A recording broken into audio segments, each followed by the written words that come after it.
দেবব্রত বিশ্বাস, ওনার কাছে একটি সিক্রেট ইনফরমেশন আসে। ওই খবরের ভিত্তিতে ওসি সাহেব সঙ্গে আমাদের সাব ইন্সপেক্টর হরিচিন্ময় চাকমা সহ ড্রাইভারের রেল গেটে রেড হয়েছে। ওই রেডে আমরা একজন লোক, সে টমটম গাড়ির মধ্যে ছিল ড্রাইভার, তাকে আমরা পাই। তার থেকে আমরা যখন সার্চ করি তার থেকে প্রায় 46 গ্রাম হেরোইন আমরা পেয়েছি। এরপর আমাদের ধর্মনগরের ডিসিএম সাহেবও এসেছেন, আমরা মোবাইল ফরেন্সিক টিমও আমরা এনেছি।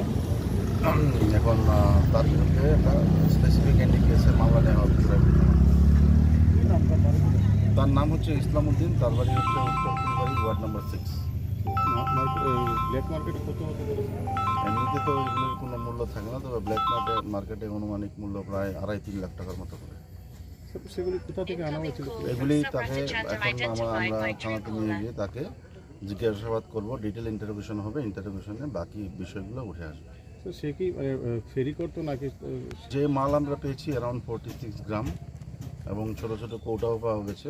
মানে সে ডিলারও হতে পারে বা সে ফেরিও করতে পারে, দুটার মধ্যে দুটোই হতে পারে। তবুও এটা ডিটেল ইন্টারোগেশনে এগুলি বেরিয়ে আসবে।